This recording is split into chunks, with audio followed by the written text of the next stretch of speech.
Hello and welcome to Me, the Wife and Wrexham AFC. A weekly podcast and YouTube channel where we discuss all things Wrexham AFC from the point of view of long-term fans and new fans. So sit back, put your feet up, relax and let's get stuck in.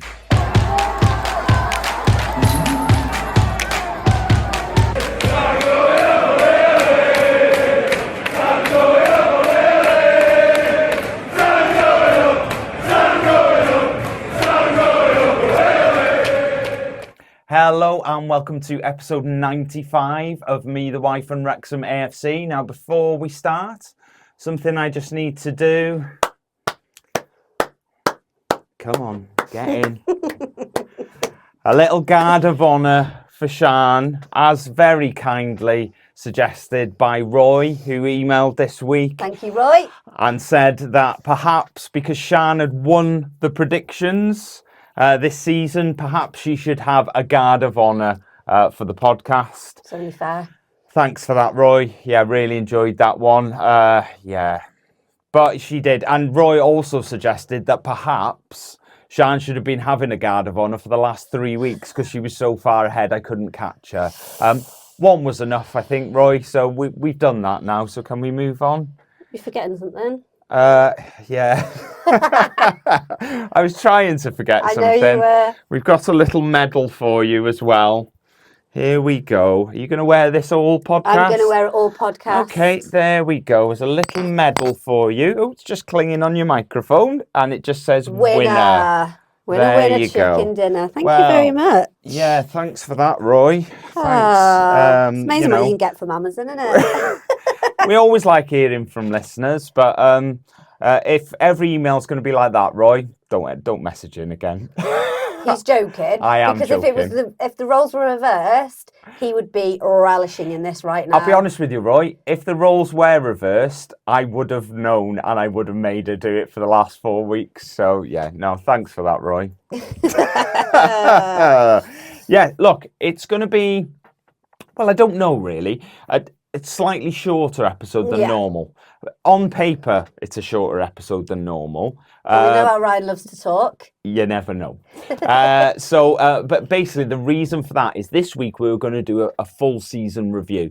So I started putting all that together during the week and quickly realised there was a lot. Which I knew there was a lot anyway, but I didn't want to. There was some stuff I thought I need to shorten it down a little bit, and it would mean cutting certain things out, which I didn't really want to. And this week we wanted to talk about player contracts. We wanted to talk about the Stockport game, and a few other bits. And I thought it maybe wouldn't get the time it deserved to talk about the season. So next week we're going to have a dedicated season review just on one episode. So episode 96 will be the season review, basically.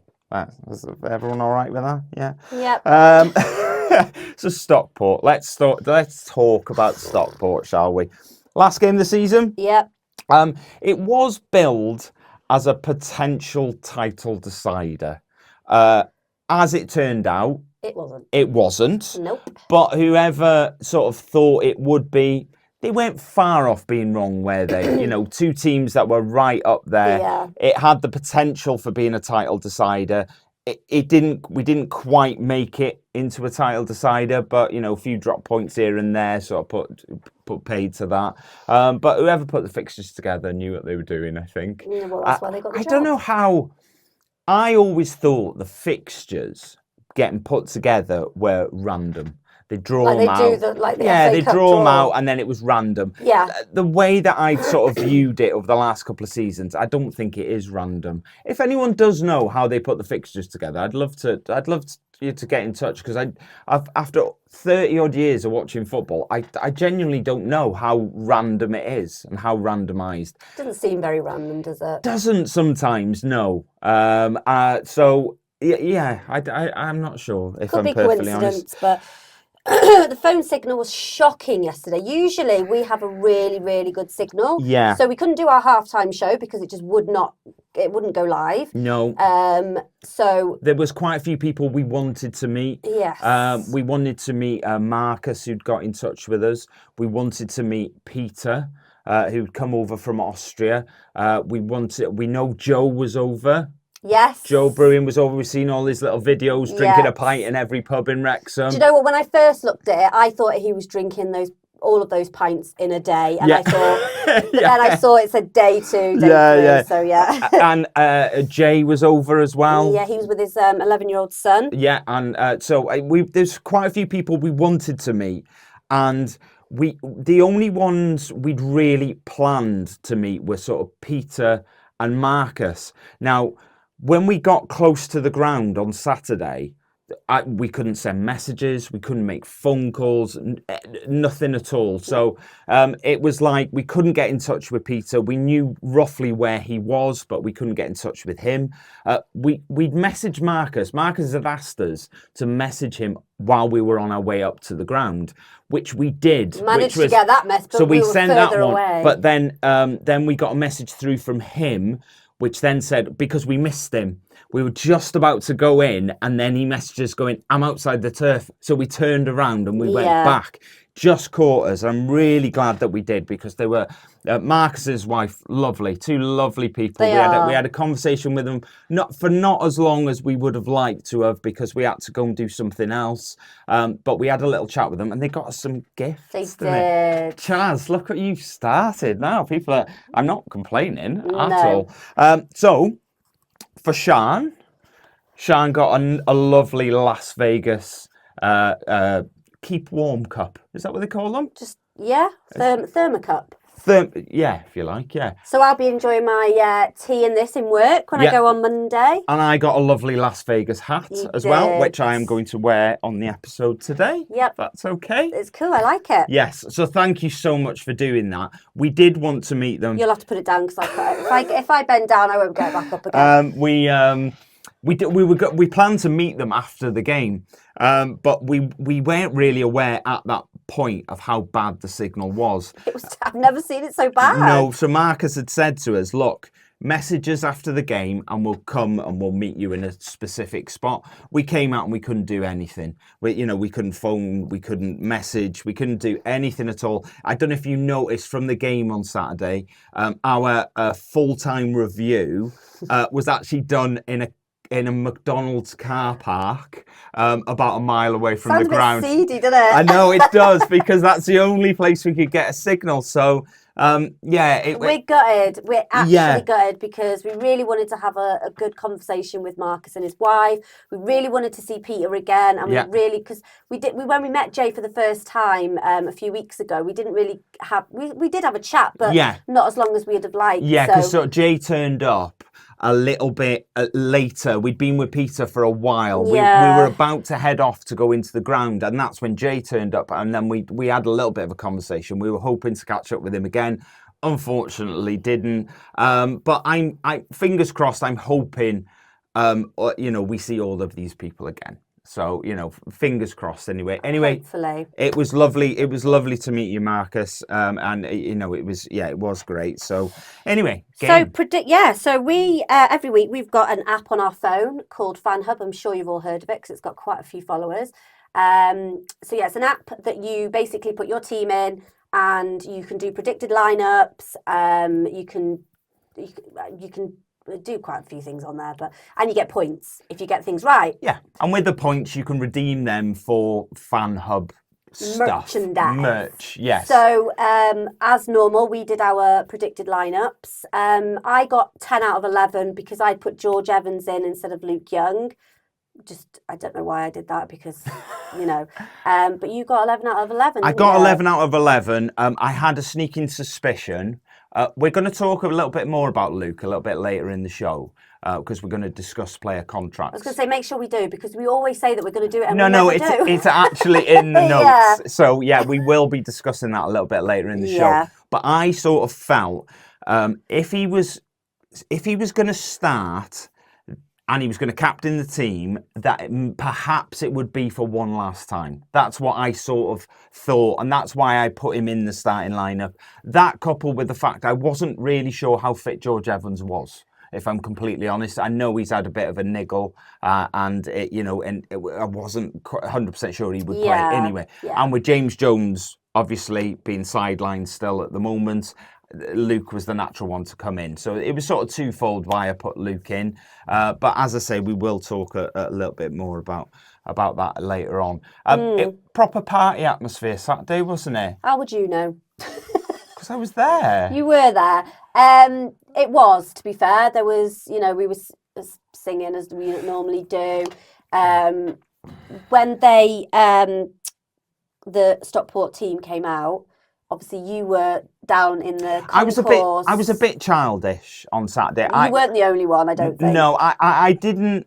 In the sense of, fair play to for a team to go and win the league and produce the amount of points that you do took to them go two and times, though, didn't it? Yeah, but it took us once. Fair play for that. But me personally, I didn't want to be standing there applauding them onto the pitch.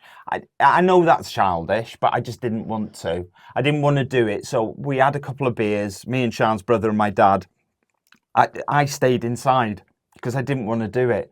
Like I say, I know it's maybe a little bit childish, but I just didn't want to. To be fair, when obviously the Wrexham team came out and we were all clapping them, and then they were waiting to do their guard of honour, and rather than everybody just sitting down and just not doing anything, we were all actually clapping and cheering for Wrexham. And I think there was a few boos when the Stockport team came out. I actually saw on when the players come in behind the club shop, and they sign autographs and stuff like that.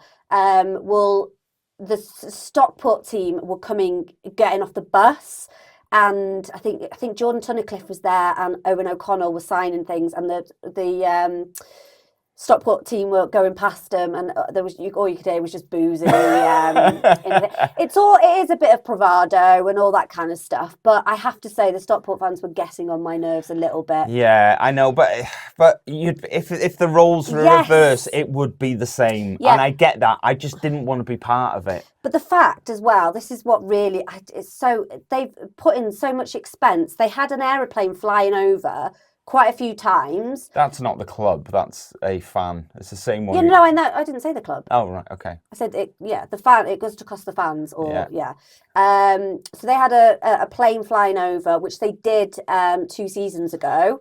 When we played Grimsby, they did it. Yeah. Yeah. So basically, it said something like Stockport are the champions again, ole ole, or something like that. Yeah. So that annoyed me. And then they did something else, and I can't remember what it was. Oh yes, they had a flag made up. Oh yeah, I know. I mean, how these flags are not cheap. Yeah. So they had this flag made up with all I could see was champions, but it had something above it. But it had Rob and Ryan's face on it, and I was like, really? It annoyed me. But I know, as you said, if the roles were reversed, we probably would have done the same thing. It's just fan banter. Except for the plane, that was just really stupid. It's fan banter, isn't it? It's just you've got to rub your opposition's nose in it a little bit when you do well. It's just the way it is. It's like the whole celebrating in front of the other fans and all that. It's all part of the same thing, isn't it? I get that, but it's like they were singing the same song over and over and over again. Yeah. And it was like they didn't realise. Like Zach, our nephew, was sitting next to me, and he goes, Auntie Sian, do they not realise that we're also going up? And I was like, they probably do, and they know we're going up, but it's because they're champions. Yeah. But we finished second, so what can we say? Yeah, I know. Yeah. Anyway, the game itself, it was quite interesting because we were top of the home table. Yeah. They were top of the away table, so it was a really good matchup, wasn't it? The best team at home versus the best team away, and it sort of created a really sort of, I don't know, it felt like a bit of a buzz about the game. It was such a weird game. It was because there was nothing. Yeah, I know. It was sort of like, I don't want to lose to these. No. Because it was twofold, really. The fact that you just don't want to lose to them. You're going to be playing them next season. You don't want them to lose. You don't want them to beat you. And they were the only team that were able to do the double overs that season. So no other team had doubled us, so had beat us home and away. Twice, and Stockport could have done that on Saturday because they definitely wanted that. Yes, so they would have been the only team to have doubled us in the season. So that was, you didn't want that to happen. No. You know, you don't want to lose to them anyway. We were also fighting for second place as well. You know, I know it's like we've already promoted, it's fine, but, you know, we just wanted that. Yeah. We couldn't come first, so we just wanted to finish second. So we were sort of fighting for that. Yes. But if you watch the first half of the game, yes, we were playing, I say we were playing okay. It wasn't amazing, I don't think. No, I mean, Ollie hit a shot from a blazed one over from about 30 yards. That was pretty amazing. Mullin hit one from about 20, 25. I flashed it. He flashed the shot wide, edge of the box, I think it was. And I was sort of gutted for him, really, because I wanted him to get to 25. Yeah. 24's great, but 25 feels like a little bit of a milestone, doesn't it? You know, quarter of a century. Yeah, exactly. It's even got a name, whereas 24 doesn't, apart from 24. So it would have been nice for him just to get to that 25. Yeah. I remember the Stockport keeper went walkabout a little bit, didn't he? We were so hoping that. Ball went over the top. Ollie chased it down. Keeper had to come out of his box to get to it. He headed it, and then it sort of fell to Cannon. And he, instead of running back to goal, he went, "All right, I'm going to challenge Cannon now." And I think the ball ended up with Ollie on the right, didn't he? He had a little bit of a shot, but he got back and he caught it really easy. And then it was, I don't know, I think we probably had the better of it for the first 25 minutes, I'd say. They looked dangerous without really creating too much in that first 25 minutes. And then 29 minutes in, they obviously went 1-0 up. Which was just disgusting. Yeah, I know. Fair play. Connor Lemonhay Evans. Apparently, Mark kept mispronouncing his name on the commentary as well. What was he calling him?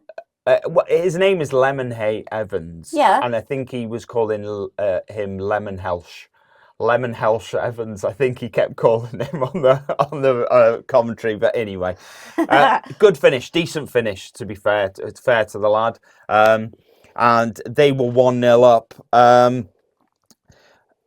We nearly went 2 down after that because we had a corner. They broke. It ended up 3 versus 1. Yeah. And Sarcevic decided to shoot when I should think he dwelled on it a bit too long. It was 3-on-1. All he had to do was play it across. But he delayed too much and then went, I'm just going to have a shot. And he pulled the shot wide. Didn't even test Arthur at all. Should have been 2-0. That. And I think at 2-0, I'm not really sure how the game would have gone from that point. No, I'm not really sure. Ollie had a chance, didn't he, at the end of the half? Yeah. Keeper saved it well. He sort of hit it straight at him. It was quite close quarters. So we went in at half-time 1-0 down. More beers.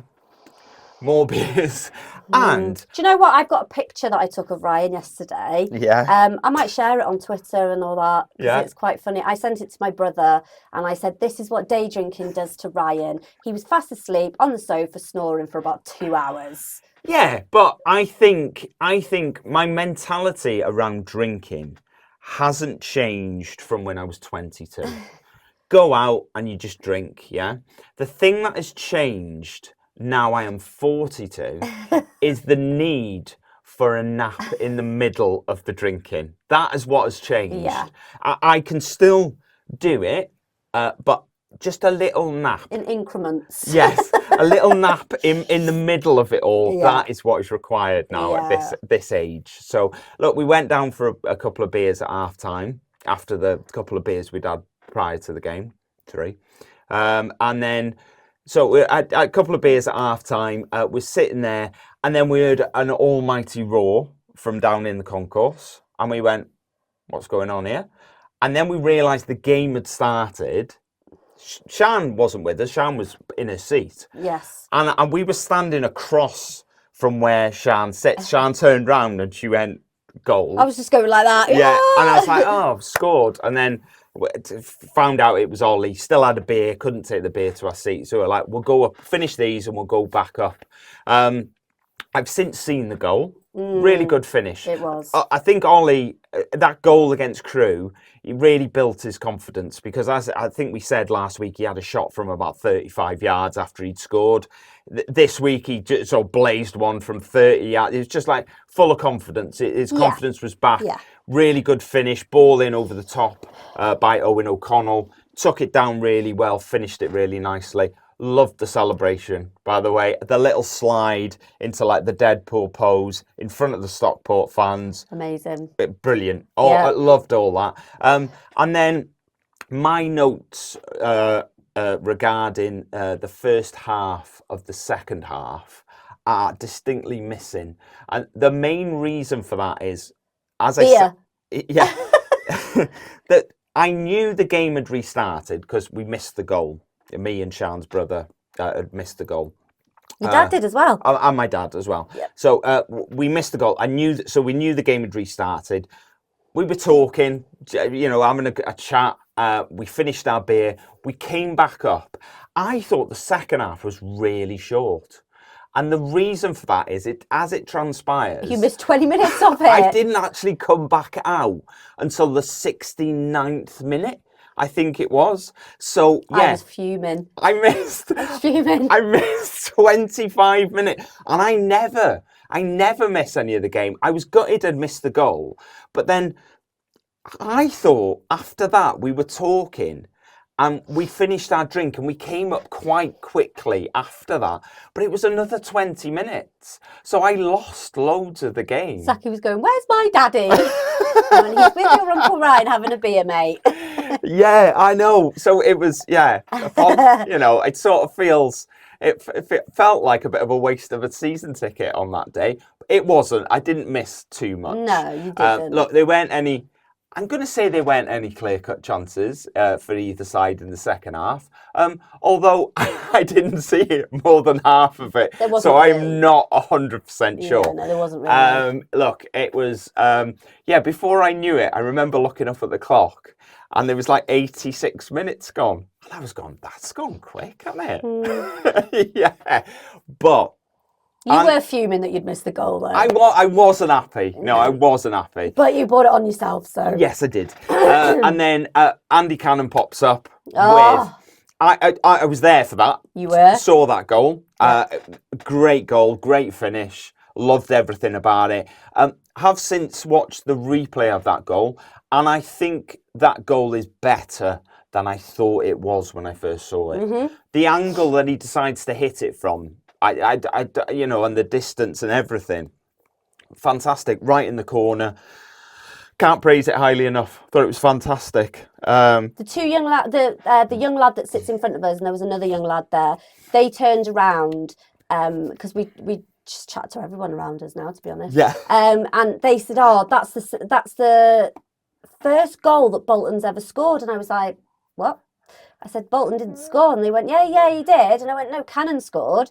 And then I was like, I'm going on SofaScore here. So I went on SofaScore and I went, yep, Cannon. And he goes, oh, Bolton must have assisted. And I went, nope, Cleworth did, or whoever it was. Yeah. But it wasn't Bolton. And he was like, oh, they look really disappointed. And I thought, oh, bless you. Yeah. But look, it was a great goal to finish, to win a game. I think, it was worthy of winning any game. I was a bit confused by the celebration. Because I initially thought it was a Cole Palmer celebration. Cole Palmer's celebration where he does the shivery sort of thing. Do you know why though? What is? Because so Cole Palmer's so like cool and calm and cold Palmer. Right. Okay. So that's why he does that celebration where he rubs his arms as if he's cold. I didn't see the celebration. I was too busy screaming and Cannon sort of did it, but he was sort of dancing with it as well. So I wasn't 100% sure what he was doing. He was putting a Cannon spin on it, wasn't he? I think he was a little bit. Yeah. It wasn't, considering the celebration is about being cool and calm and cold.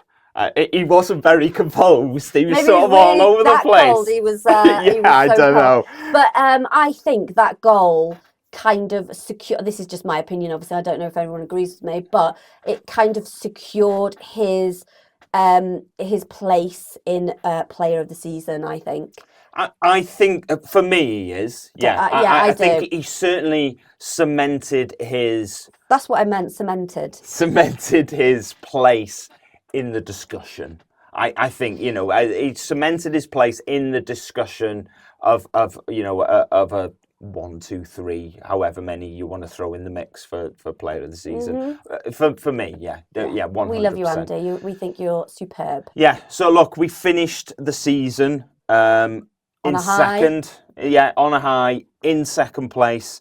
So some of the other games, Mansfield drew at Barrow, which secured our second place. Yeah. We finished on 88 points. As it turns out, 79 would have been enough. So we were 9 over what was required to go up automatically. I think that's not too shabby, considering it's our first time in League 2 for a long time. Yeah, it is. And, it was... So we could have lost our last 3 games and we would have still gone up. But we didn't. We won 5 in a row. First time all season, we'd won 5 in a row. Somebody made the comment that it was the first time all season, last game, the Crew game, that we'd won 4 games in a row. Yeah. Well, now it's 5. Now it's 5 in a row. It's not going to be any more because the season's over. Yeah, so the playoffs were decided. So the League 2 playoff positions were decided. The playoffs will be made up of the following teams: MK Dons, Doncaster, Crew, and Crawley. For anybody who doesn't know what the playoffs are, because you're new to football, basically the top 3 are promoted automatically. We're in League 1. The next 4 play like a little tournament of a 2-legged semi-final and a final. The winner of that also gets promoted up to League 1. So MK Dons, Doncaster, Crew and Crawley. Based on their positions, MK Dons will play Crawley and Doncaster will play Crew. I'm a bit gutted for Barrow. Yeah, so Barrow dropped out of the playoff places on Saturday. It is the first time they've not been in the playoff spots since November. Might be in October, actually. But they've been in them playoff spots all the way through until the last day when they've dropped out of them. So I do feel a bit sorry for them. But rather you than us. So because Wrexham don't do playoff very well. Who do you fancy out of the teams that are in there? I've got a feeling it's going to be MK Dons. Okay. But I mean, playoffs, you just don't know, dear. Nope. I think Doncaster I'd like, purely because they were like way down in the table, and they have built up, and they have like climbed up to into the playoff positions. Yeah. And I just think that is deserving of, going up to League 1. Well, Doncaster have won 10 in a row now. After 34 games, they were 20th in the table. And then 11 games later, after 45 games, they were 5th. After they won their last 10 in a row. They drew on Saturday, I think. 2-2 with Gillingham after going down to 10 men. Very bizarre red card. I'd have a look at that on YouTube. For me, I fancy Doncaster, if I'm perfectly honest. I think they're on a titanic roll, and I think they would be really hard to stop. Based on the positioning, MK Dons play Crawley and Doncaster play Crew. Now, we all know what's going on at Crew and how the wheels have sort of fallen off Crew a little bit. So I'd fancy Doncaster if it's me. So yeah. I'd say so, maybe. Just a quick one about Morecambe as well. You might have seen a lot in the news about Morecambe. So Morecambe's struggling at the moment. Their owner, I don't think the fans are a massive fan of the owner. if I'm perfectly honest. Can't all our owners like us. The players and the staff didn't get paid last week. Wasn't it like a £300,000 bill or something like that? I've no idea, but there's a lot of trouble going on at Morecambe. They're looking for a new owner. So if there's anyone out there who fancies buying a football club, Morecambe might be available very soon. Just a couple of people who got in touch. So Kowatar said, Ryan, will there be an open-top bus parade like last year? I very much doubt it. Yeah. Now we found out recently that you do get a trophy for finishing second. Oh, didn't know. I thought you didn't. No, neither do I. But it is hidden there in the EFL archives around rules and all that. That the second place do get a trophy. Now you can't really do an open top bus parade because the trophy's like about 3 inches tall without silverware, without some sort of trophy to parade. We now have a trophy to parade. I just don't, for me, I don't think a bus parade is warranted for finishing second. No. I think if you win the league or you win some sort of competition, bus parade. Finishing second, huge achievement. We've done what we set out to achieve. I just don't feel that warrants a bus parade, if I'm completely honest. Last season, the bus parade was on May the 2nd. So May the 2nd is next Thursday, I believe. Yeah. So they haven't really mentioned anything. So I don't think it's going to happen. But I don't think so either. No, I think we had our celebrations when we did, when we were at the whatever game it was. Forest Green game. So yeah.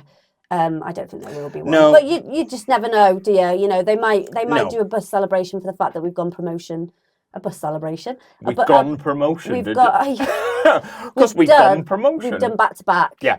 And you know, so perhaps, but I can't see it happening if I'm completely honest. JPH418, big win in my book, keeps Parky's record of no one does the double on Wrexham and we finish second. That's second with back-to-back promotions since Super Phil Parky has arrived. Not too shabby. Glad they went out with full squad and got all 3. Yeah, definitely. David Middleton said last game for Tozer, Young, McFadzean, Hayden and possibly Davis. Last 2 could come back, but I think both want first team football. So we're going to talk a little bit about that now, David. So just to mention some of the people who are out of contract in the summer. So the contracts will run out at the end of June. Mm-hmm. That's right, isn't it? End of June? Yeah. I think so, yeah, end of June. So let's talk about them. So number 1, Luke Young. We said we're going to talk about it. We're talking about it. Yeah. Luke Young, his contract is coming to an end at the end of June. What's happening? As much as it grates me and upsets me and all that jazz, I don't know. I just don't think he's played enough for him to warrant going into League One. I think he's superb. I really, really do. I've liked Luke Young from the outset because of just the way he is. I've said it over and over again, but I've just got this horrible sinking feeling that Parky is just going to part ways with him, and you know whether that. I don't know. It really, out of all the players that are, oh, my voice went a little bit. all the players that are out of contract, I think Luke Young is the one that upsets me the most I think with everyone on this list, I very much think that if there was going to be a contract extension available or a new contract available, would it not have been done by now? That's the question I always ask myself. Would you leave a contract extension or contract discussions to the point when the contract has ended, or would you sort it a good 6 months prior to all this? You don't usually let players' contracts run out before deciding to renegotiate them or offer them something else. With Luke, I did say this, we talked about Fan Hub and we talked about predicted lineups. I put him in there, and the reason I put him in there, I thought it was like a bit of a farewell captain the side for one last time in a big game against a big rival. He played really well. He did. But I felt like that was a bit of a swan song, and it was a chance for him to say goodbye properly on the pitch. That's how I sort of felt about it. When he did it, when they were doing their kind of lap of honour at the end of the game, he was on his own, walking around, and he was clapping the fans, and obviously everybody was clapping him, and he just looked so like deflated, and he looked sad, and that made me sad. I think that the question you now ask yourself is, there are a couple of players in this list. We'll move on to Ben Tozer in a second. Yeah. And I think perhaps he maybe falls under the same banner as Luke, in the sense of, do you offer them a 1-year contract and put them through their coaching badges? Because of how important they are at the club, the two of them, so Ben and Luke, captain, club captain, very vocal. You see Ben up and down the touchline all the time, sort of passing information on, trying to get get the players to do certain things. Future manager, do you think? I think that out of the two of them, Ben is the one that you could go, I could see you being a manager at some point. Yeah. Maybe going into coaching first and then moving into management later on. I think out of the two of them, they're the ones that potentially are going to get something. Dave Jones, obviously he came, we gave him a very short contract. He was doing his coaching badges. He played a few games for us on the playing staff while he was, while he was doing his badges. He is now a coach at Wrexham. I think for these two, there's potential for that. It just depends if they feel like they've got another 1-2 full seasons in them at another club. Because if I go somewhere else, I could play week in, week out, and I've still got something to give in that sense. Yeah. I mean, it might not be their decision, don't get me wrong. Ben Tozer's already doing his coaching badges, though, isn't he? I think so, yes. So that he's obviously thinking... Yes, he is. So I think, there's definitely something to be said for them to, the leadership qualities that they have, about keeping them. But I don't think they're quite at that age where they just turn their back completely on playing, which is where it gets a little bit awkward. Do you offer them a contract as like a playing contract while they continue to do? But aren't you kind of taking, if they're not going to be playing as much? I know what you're going to say. Yes, I get that, but I think there are other names on this list that are more nailed on to be leaving than perhaps these two. Yeah. And I don't know. I don't know what's going to happen. Nobody knows, but I think out of all of them two, it would make sense that there's some sort of coaching element to it, given the leadership qualities that they've displayed in their time at the club. Yeah. I think. Aaron Hayden's another one. Yeah, this is a tough one because, like you've said previously, if he wasn't injured and he wasn't prone to injury, he would definitely be in the starting 11. I think. I think he's a League One defender all day long. It's just so all day long. He 100% is a League One defender. Can we not give him a bionic leg or something so that he can carry on playing? That's the problem. I can't see. I think he's one that is definitely going to leave, and I'm gutted. I love Aaron Hayden. Shiny legs. Yeah, I love Aaron Hayden. I've got an Aaron Hayden mug, and which like creepily broke. Which it's quite. If you believe in all that thing, the handle came off. The handle fell off it the other day. Yeah, like the wheels fell off the wheels fell off it. The handle fell off it. So don't know if that's an omen or something, but the handle fell off. So if you do believe in all that sort of thing, then maybe a sign. I think talent and quality. If he was fit, he would start for me. Yeah. He just would start all the time, and because I just think he is definitely, he's just got it, but you just can't rely on him.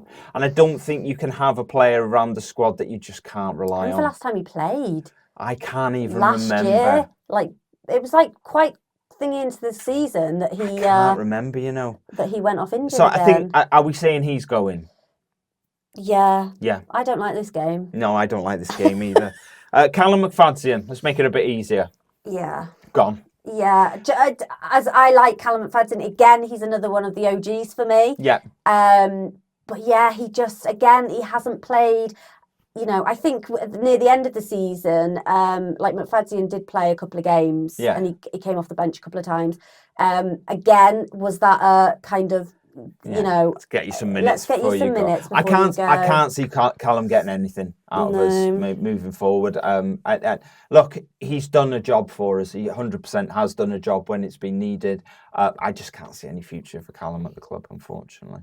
Not saying that he hasn't got a future in football. Just No. I can't see it. I just can't see it. Next one on the list, Jordan Tunnicliffe. This one's a bit of a tough one. Yeah. Because I don't really know. I think, again, he's a great player when he's fit. I just think, again, he's not played enough games. It's just, I just think... I think you always have to look at your starting players in them positions. Yeah. And if you take everything into account, I don't think Jordan is the next in line to be in that back three.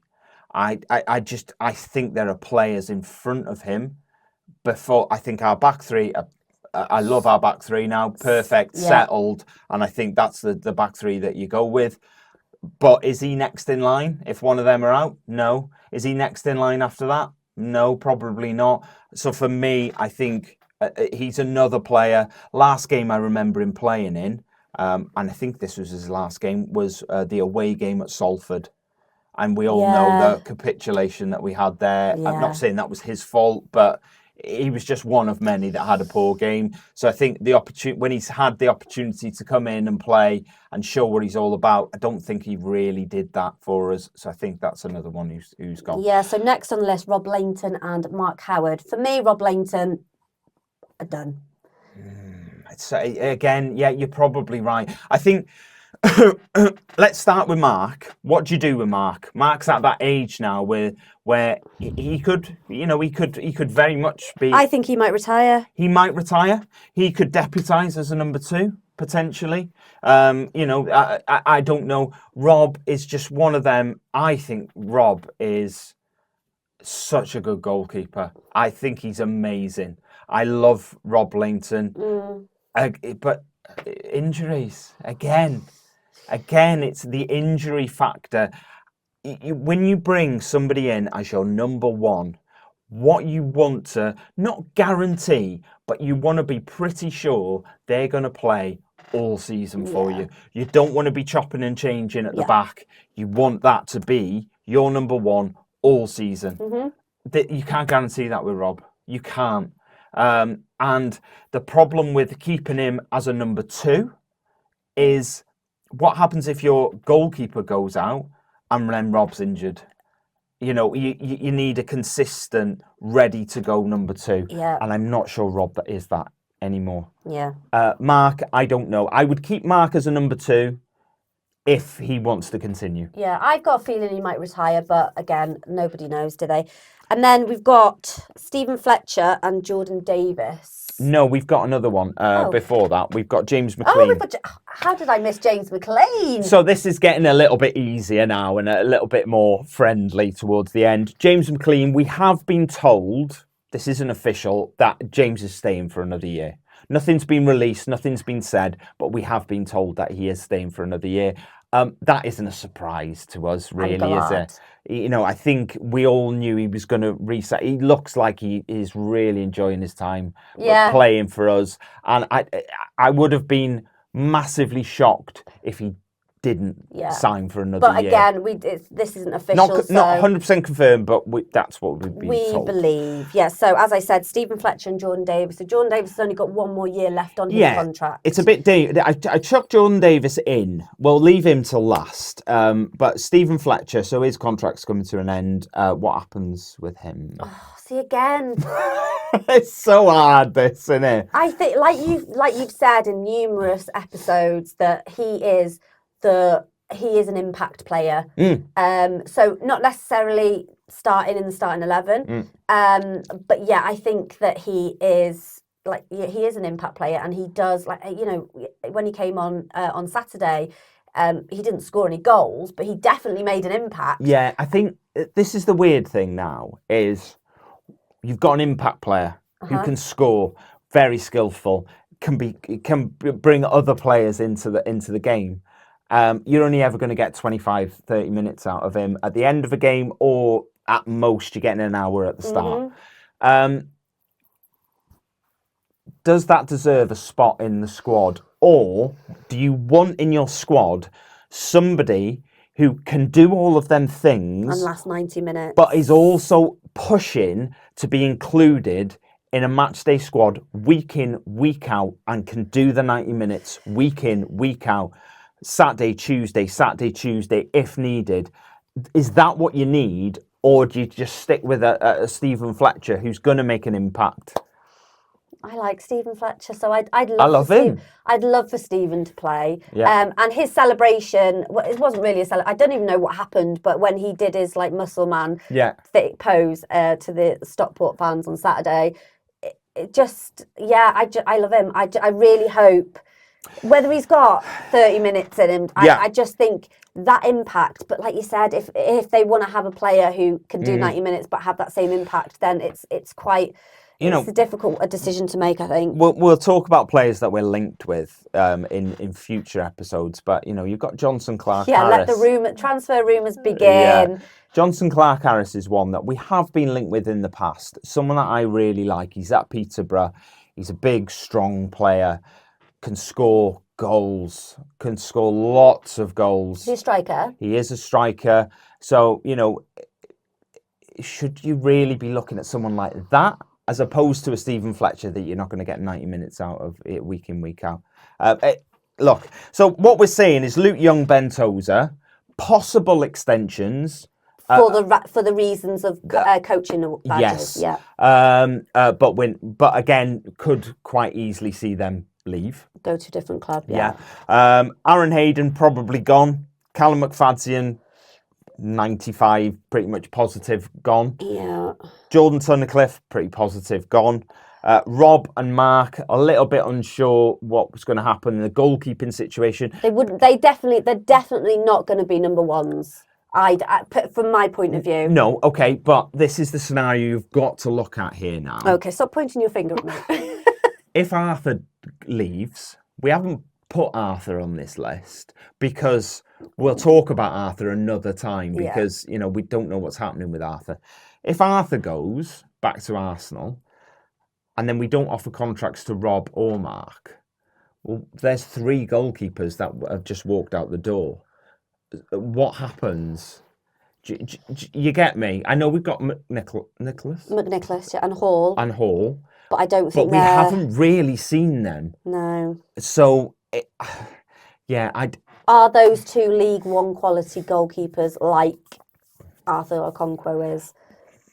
Yeah, it's just stressful. Yeah. This is. James McLean, we're happy that he is staying. Stephen Fletcher, we'd but we're unsure whether you bring a player in that's going to give you the minutes as opposed to someone like Stephen that's more of an impact. Yeah. You could bring a player in, right, that challenges every week, that plays and plays and plays, that doesn't score as many goals as Stephen Fletcher does in his 15, 20 minutes. It's a hard one to call. It's difficult, but you've got, Parky knows what he's doing. So. I think the last one, as you rightly touched on, was Jordan Davis. Now, Jordan's got a year left on his contract. He's not going anywhere. Well, he could do. Well, this is my question. Is Jordan is not getting minutes at the moment. He isn't. I don't see that changing in the foreseeable future.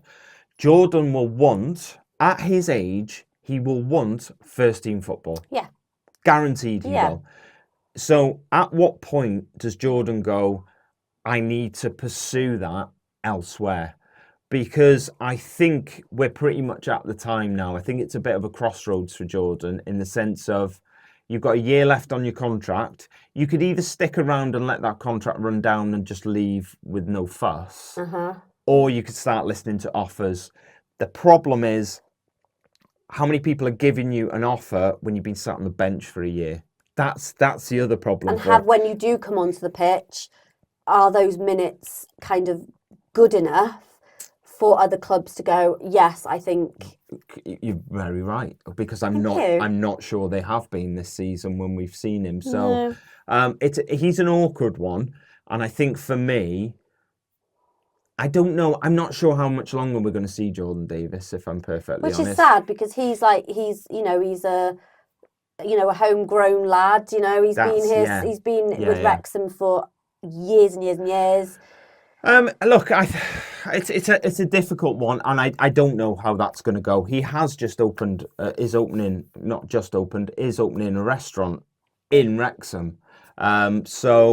And I know you can run a business from wherever. Yeah. You know, he's not going to be in the kitchen cooking, and he's not going to be the front of house manager or anything like that. There'll be other people doing that, you know, and he is in partnership with somebody else as well. So, I don't know. Well, it's a wait and see on him, I think. Well, I think it's going to be an interesting summer. And every week we're going to look at some transfer rumours and all that sort of stuff. So, yeah, we will come on to that. Stay tuned for those. Yeah, so, this is a disappointing slide. No games coming up. No games coming up this week. What are we going to do for the next 15 weeks with our Saturdays? I really don't know. Oh. It's a bit disgusting, it's really, disgusting. Isn't it? Look, just before we finish and go on to the quiz, we have decided, Siân has decided, I decided, to do the Me, the Wife and Wrexham AFC awards. So season awards, there are 5 categories. Yeah. Just had to check that.